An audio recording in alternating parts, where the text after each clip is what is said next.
Africa Content TV.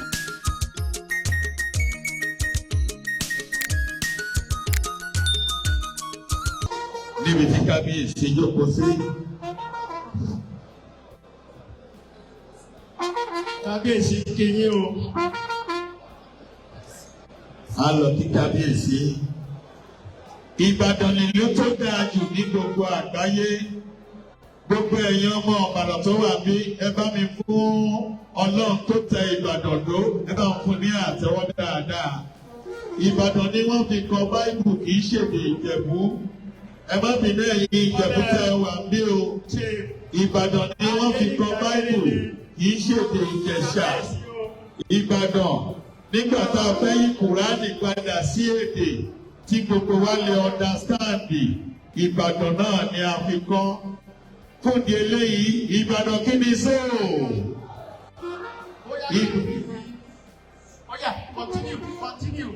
Ìbàdàn ni wọ́n fi kọ Báíbù. Tá a bá fẹ́ ka Báíbù lédè Ìbàdàn òun ló dùn gbọ́ létí. Ẹ jẹ́ ká bìkan fún yín ká ẹ lè mọ̀ pé Ìbàdàn dùn. Ẹni o, ó sì ṣe Ìbàdàn ni. Jésù sì dẹ́bi òkú Lásárù Ìbàdàn ni. Jésù sì sunkún Ìbàdàn ni. Jésù ní Lásárù jáde sí yìí. Ẹni tó kú náà sì jáde ẹ̀fọ́ Ìbàdàn látẹ̀wọ́. Kó wá jẹ́ Ìjẹ̀bú la fẹ́ fi kà á. A lè rí ìkà ìgbé pọ̀ ló lágbèjì Ìjẹ̀bú. Báwo la ṣe fẹ́ kà á?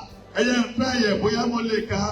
Ó sì ṣe Jésù náà bọ̀ kú Lásárù. Jésù fún ààrẹ wọn ti bọ̀ olórí burúkú olóṣì. Òkúrẹ́ wọn abẹ́rẹ́ rẹ̀ fọ́ Lásárù. Ṣọ́ọ̀ṣì àkọ́tún ká ní ẹkún Ìbàdàn ní àtẹ́wọ́ dáadáa. Ìyẹn ní pé èdè Ìbàdàn a lè fi Ìjẹ̀ṣà ka Báíbù. Báwo la ṣe fẹ́ kà á? Ní èdè Ìbàdàn náà ló dùn ju ẹ̀wọ̀n ẹ̀yẹ Ìjẹ̀ṣà kẹwàá níbẹ̀ má bínú ẹ̀yẹ wò bóyá mo lè dá ẹ̀yẹ. Níbi náà bẹ́ẹ̀ ni Jésù bẹ́ẹ̀ débi òkú Lásárù ọ̀rẹ́ mi. Yóò ṣe òun ti pa Lásárù ṣọ̀pọ̀nà náà pa lùkúlùkù. Ẹ̀jẹ̀ fún Ìbàdàn ní àtẹ́wọ́ dáadáa. Èdè kómìdẹ̀mídẹ̀ ẹni o. Ìdí tẹ̀lé fi láìkì Ìbàdàn ju Èkó lọ. Èkó wọ́n máa ń pè èèyàn pawó ṣùgbọ́n bá àwọn ìlọ̀ fún yín ẹ má dalẹ̀ síbi tẹ́ ẹ bá gbọ́ ẹ̀rí tó ti máa lọ kọ́ sílẹ̀ níjọ́ kẹta dalẹ̀ síbi kó o ṣe orí ibú pa ẹni wà á wọgbó lọ Ìbàdàn nìyẹn akíwọn akọ àbọ̀ lẹ́ẹ̀kan sí i wọ́n ní àwọn cultural dancers to play the ball for Ọ̀yọ́ State cultural dance. Okay. Ṣé bẹ́ẹ̀ ti ṣe tó lẹ́ẹ̀kan lórí ẹ máa bọ̀? Ẹ máa bọ̀. Wọ́n tó lóṣù lókù ẹ máa bọ̀. Ọ̀yọ́ State cultural group. Mo kí bàbá mi ẹ̀gbọ́n mi wọlé ayé ṣe kọ́lá lẹ́ẹ̀kan sí ẹkú tọ́jú wa ní Lekki. Thank you very much. God bless you, sir. Distinguished ladies and gentlemen, let me also inform you that we are continuing with the launching of a compendium specially packaged for this anniversary. We started the launching at the Lekki Treasure Ground on Thursday. We want to continue the launching at this memorable event as well. And I'm sure the publisher already have the list of launchers. Mo ní àwọn olórí kábíyèsí lẹ́ẹ̀kan sí pé ẹkú ìkàlẹ̀ ẹni ò á kí wọn lẹ́ẹ̀kan sí. Ọ̀yá láì ní èèyàn pẹ́ẹ́nu ẹ jẹ́ kí ojú ẹni ò. Ẹ jẹ́ kí gbàgede títa ti fẹ́ lò yìí ẹ jẹ́ kí ó kí ẹ̀ díẹ̀ ká lè gbádùn ara wa bí ìbò ṣe ń gbádùn tíì ẹni ọ̀rọ̀ a máa sọ pé sìgá torípé tobacco takers dangerous to our health o ẹ má mu sìgá ẹ̀ẹ́dẹ̀ o lóyìn ló ṣe ń gbádùn tíì. A fẹ́ kí a fi ojú ọ̀nà yìí sílẹ̀ lẹ́ẹ̀kan sí i ó tún kí màmá mi. Ẹni o olóyè òkú màmá mi Abọ́sẹ̀lé Adédùgbò pé ẹkú ìkàlẹ̀ níbi tí ẹ jókòó sí.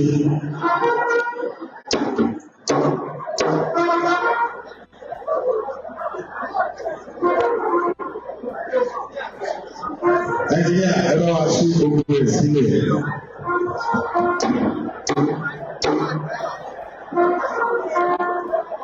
Wọ́n ní àárín ìṣẹ́jú mẹ́ẹ̀ẹ́dógún ẹ jẹ́ kí á tọ́nu àwọn personal groups ní ìpínlẹ̀ Ọ̀yọ́ láàárín ìṣẹ́jú mẹ́ẹ̀ẹ́dógún. Ẹ ṣé o President General Okoto wọn pé wọn kò kalẹ̀ lẹ́ẹ̀kan sí ẹ ṣé o ẹ kú ètò ìlú. Over to you.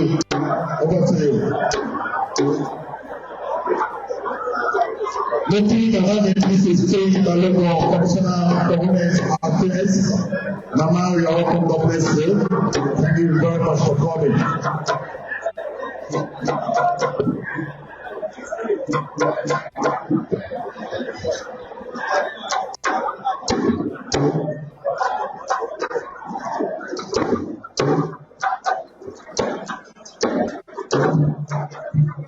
Happy Alhaji Tọ́kì tó àbọ̀sáre wa. Thank you very much for coming. God bless you. Coming.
Agbára ló wà bí ọ̀sùn. Ajímọ̀pọ̀ tẹ̀ bí ewé rírí.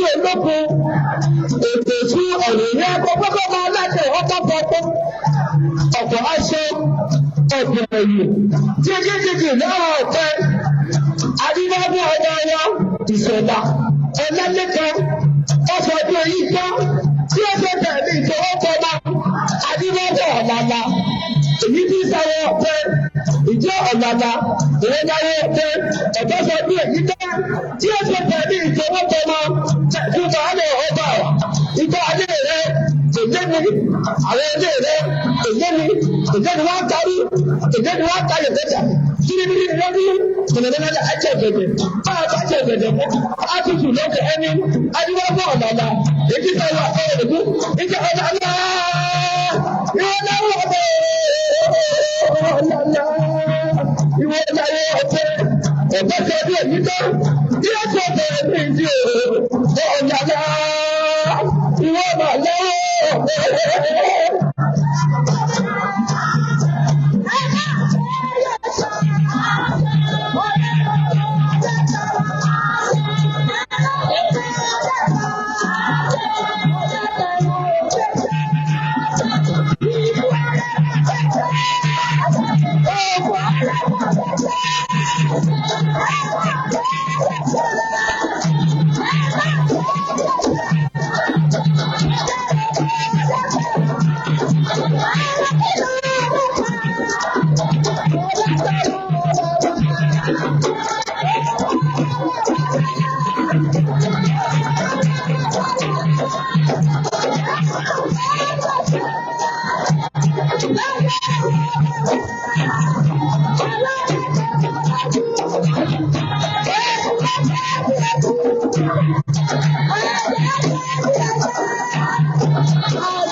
kò ní ọjọ́ ẹgbẹ́ lẹ́ẹ̀dá tó fi ẹ̀mí lọ́balọ́ba tí ń bẹ lábẹ́ bàbá mi ìṣẹ̀dá sókè èsì ọba lẹ́ẹ̀dá tó fi ẹ̀mí lọ sí ẹ̀ka àti ọtí ìrẹ́bà wa sókè ẹ̀mí ìgbẹ́ ìgbẹ́ tí ń bẹ lábẹ́ bàbá mi ìṣẹ̀dá lọ sí ẹ̀ka àti ọtí ìrẹ́bà wa sókè ẹ̀mí ìyálóde tí ń bẹ lábẹ́ bàbá mi ìṣẹ̀dá ọba alẹ́ ní ìdájọ́ lọ sí ẹ̀ka àti ọtí ìrẹ́bà wa sókè ẹ̀mí lọ́jà sí lọ́jà tí ń bẹ lábẹ́ kábíyèsí ìpínlẹ̀ Ìbàdàn lọ́wọ́lọ́wọ́ mo fi ẹ̀ka àti ọtí ìrẹ́bà tó yẹ ní ọjọ́ Ìbàdàn nílẹ̀ nílẹ̀ ọ̀lẹ́ ọmọ àjẹrẹ́sì ọmọ àjẹrẹ́sì ẹ̀ẹ́dẹ́rẹ́ ọmọ àdúgbò àjẹrẹ́sì Ìbàdàn mọ́jà lọ́jà àìgbà ọdún lórí Ìbàdàn ní ọ̀sẹ̀ ní oṣù mọ́ta ní ìdílé ọmọdé ìyájú ọ̀sìn àwọn ọ̀sẹ̀ bẹ̀rẹ̀ ní ìjà.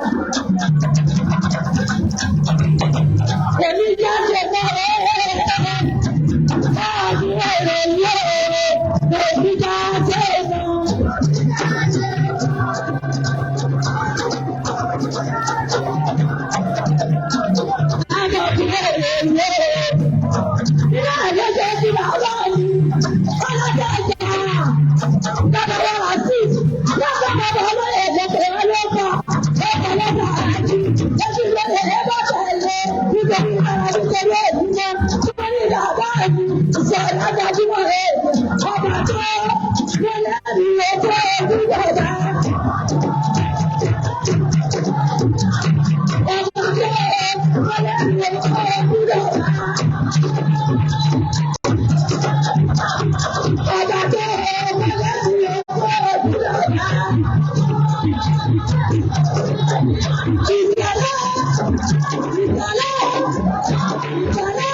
Thank you.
Ladies and gentlemen, well, Asian people, we are the people. I feel like they are quite a few of them. Maybe we can.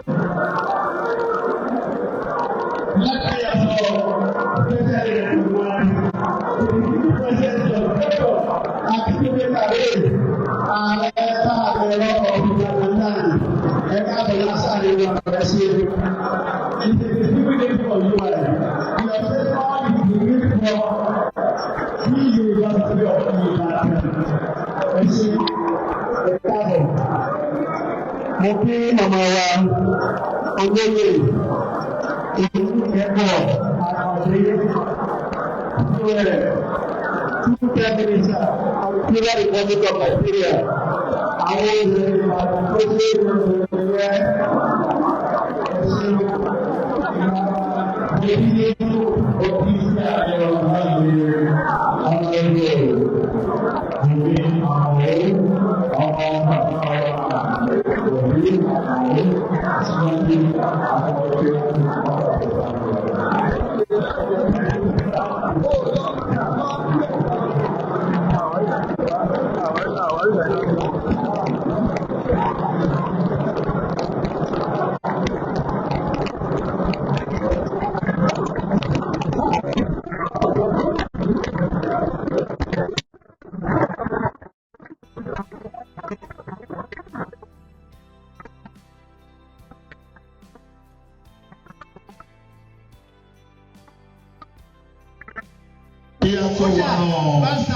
lunch lọ.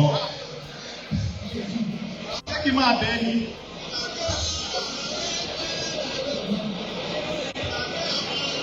Mo kí bàbá wa olóyè Abíọ́lá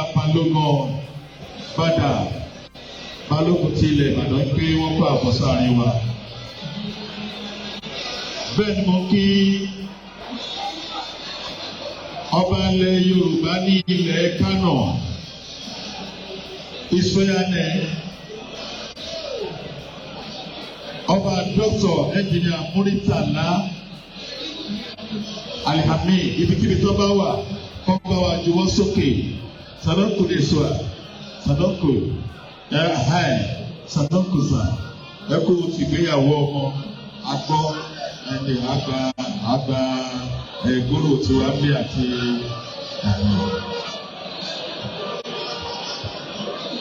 Acting of Warlord family led by Magaji Mayeloye. We greet you, sir. Thank you very much for coming. Thank you. Ladies and gentlemen, nígbà tí à ń jẹun lọ́wọ́, a fẹ́ gbádùn ìkan nínú olórin tí wọ́n ń kọ gbogbo orin. Ẹni ìdí tẹ bá rí pé àgbà DJ lẹ́ni, a ti gbé DJ wá. DJ ló wà nínú odidi ẹnìkan. DJ ló wà nínú odidi ẹnìkan. We have broadcast man in the house. Àwọn ni wọ́n máa sáré lùlù fún wa láàrin with those 2 minutes. After that, a máa bọ́ sí lọ́ọ̀ṣì. After lọ́ọ̀ṣì, gbogbo ẹ̀ ṣì máa lọ. Ẹ jọ, we have after party. Níbí náà láti máa ṣe ẹni ò tó bá débi after party yẹn. A máa pa gbogbo àwọn iná tó wà bí ẹni ò á lè ṣe ìtọ́rọ ọbẹ̀ tọrọ abẹ́. Ẹ jẹ́ kí iṣẹ́ àfihàn àwọn bàbá wa síwájú wa nílẹ̀ Ìbàdàn gan. Àwọn náà ni Honourable Justice Moshood Abbas, President Customary Court of Appeal Ọ̀yọ́, wey are now retired. Àdìsọ́tò ààrẹ Balógun bá òfin of Ìbàdàn land Justice Abbas ẹ̀ka àbọ̀sà. Akíké Káyọ̀dé olówó gbági akí àwọn náà olóyè Káyọ̀dé olówó gbági ọmọ yẹ́yẹ́ olóyè Káyọ̀dé olówó gbági ọmọ yẹ́yẹ́ akí wọn sáà.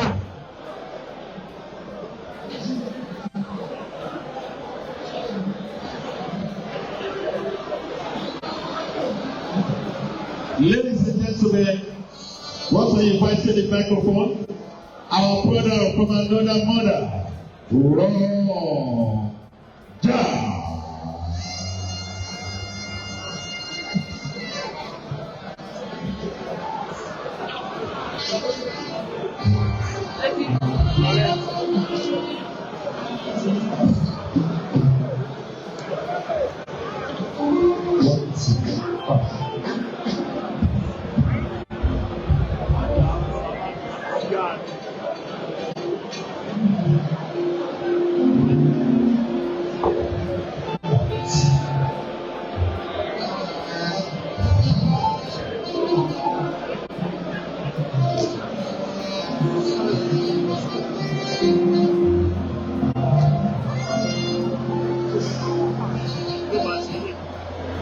Gbogbo ní wọ́n kí bí ọmọ lọ́lẹ́.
Gaddafi, mo kí wọn pé ẹni òsàbórì, mo kí wọn pé ó kàbọ̀.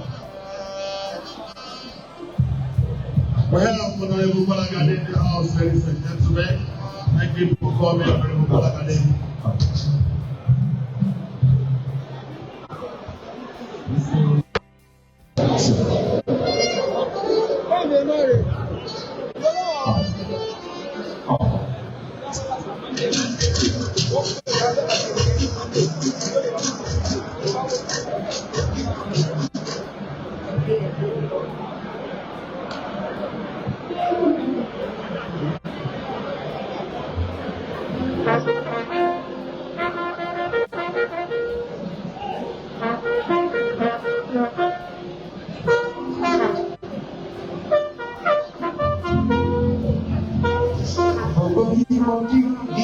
lọ́lọ́dún.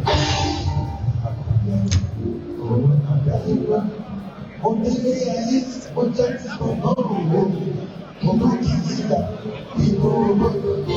Mo jẹ́ ti ṣe jáde. Mo jẹ́ tó gbẹ̀dẹ̀, mo tẹ̀lé nínú. Mo jẹ́ títọ̀ náà pẹ̀lú. Ọ̀pẹ̀ bí tí ó ní ọ̀hún.